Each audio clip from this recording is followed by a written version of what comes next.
Selamat siang, Bu. Selamat Saya siang. Hieronymus Kaunang, calon guru penggerak. Selamat siang juga, Bapak Guru. Saya akan mewawancarai Ibu tentang dilema etika atau bujukan moral. Pertanyaannya begini, Bu. Selama ini, bagaimana Ibu Kepala Sekolah dapat mengidentifikasi kasus-kasus yang merupakan dilema etika atau bujukan moral di sekolah Ibu ini? Ya, tentunya sebagai kepala sekolah mengutamakan peraturan yang disepakati bersama. Selama ini, bagaimana Ibu Kepala Sekolah menjalankan pengambilan keputusan di sekolah, terutama untuk kasus-kasus di mana ada dua kepentingan yang sama-sama benar atau sama-sama mengandung nilai kebajikan? Artinya berdiskusi dengan guru-guru dan pihak terkait agar ada banyak pendapat sehingga bisa mengambil solusi terbaik. Baik sekali, Bu. Nah, langkah-langkah atau prosedur seperti apa yang biasa Ibu Kepala Sekolah lakukan selama ini? Sebagai kepala sekolah, langkah-langkah atau prosedur yang harus bisa saya lakukan yaitu menganalisis masalah, melihat dampak, kemudian mengambil keputusan. Nah, hal-hal apa yang selama ini Ibu Kepala Sekolah anggap efektif dalam pengambilan keputusan pada kasus-kasus dilema etika?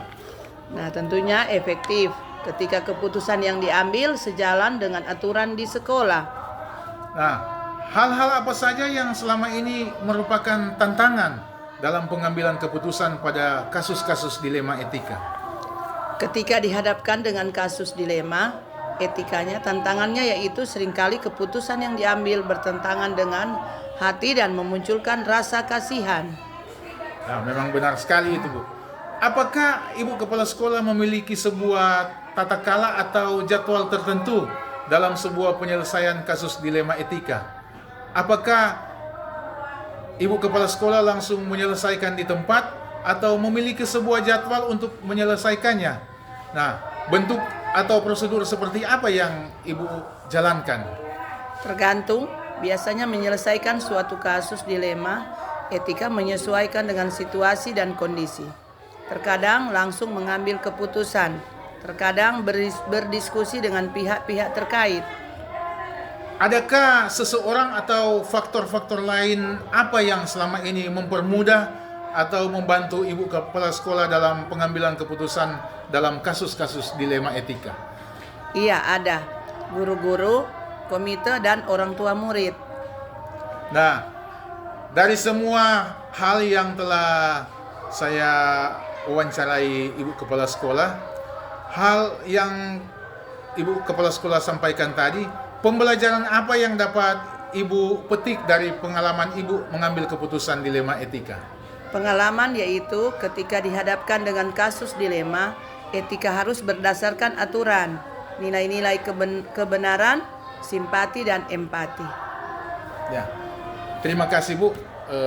Ibu telah memberikan waktu untuk saya wawancarai tentang dilema etika.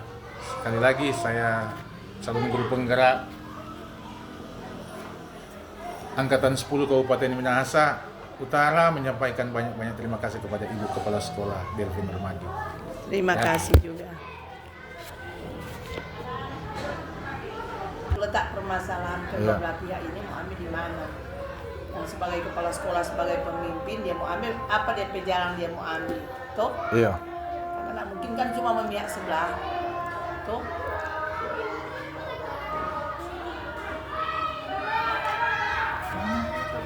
Mana kita nih? Coba kan. Jangan dibuat.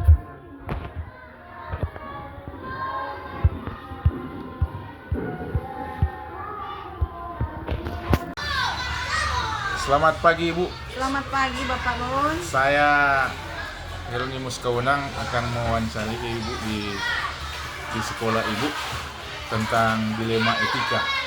Dan saat ini saya akan mulai.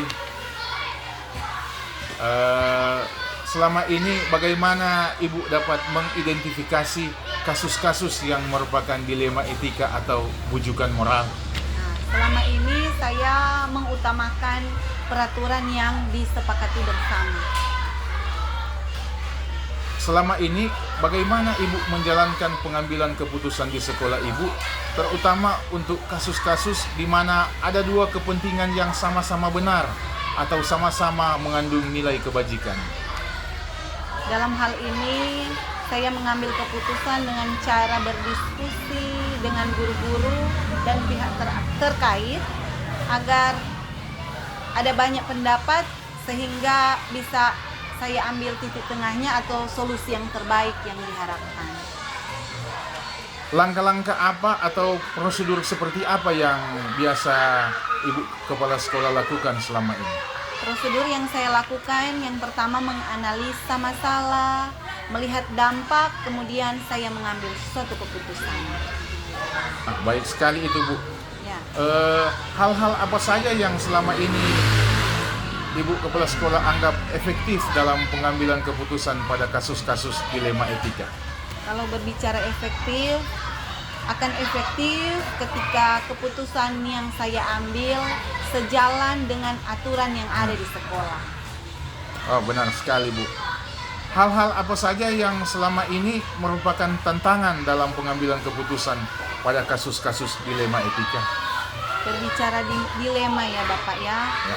Ketika saya dihadapkan dengan kasus dilema etika, tantangannya seringkali saya mengambil suatu keputusan bertentangan dengan hati.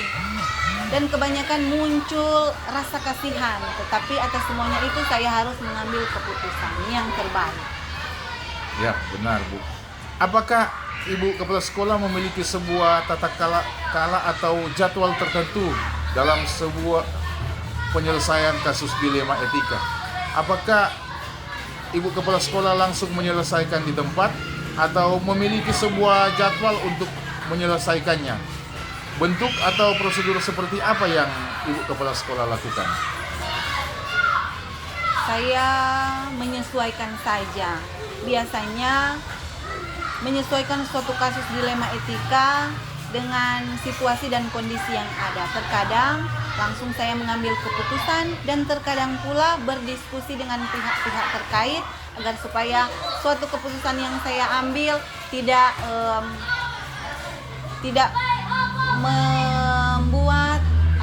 membuat sakit hati suatu pihak.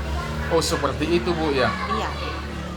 Adakah seseorang atau faktor-faktor apa yang selama ini mempermudah atau membantu Ibu Kepala Sekolah dalam pengambilan keputusan dalam kasus-kasus dilema etika? Iya, ada. Dan itu warga sekolah, di mana di dalamnya ada guru-guru, komite bersama wali murid. Dari semua hal yang telah Ibu Kepala Sekolah sampaikan, pembelajaran apa yang dapat Ibu petik dari pengalaman Ibu mengambil keputusan dilema etika? Pengalaman pembelajaran yang bisa saya petik yaitu ketika dihadapkan dengan kasus dilema etika harus berlandaskan aturan, nilai-nilai kebenaran seperti empati dan simpati. Seperti Ya. itu Bapak. Yo, baik sekali Bu. Terima kasih Ibu sudah menyiapkan waktu untuk saya wawancarai. Sekali lagi sampaikan banyak terima kasih kepada Ibu Kepala Sekolah. Iya, sama-sama. Tuhan Yesus memberkati.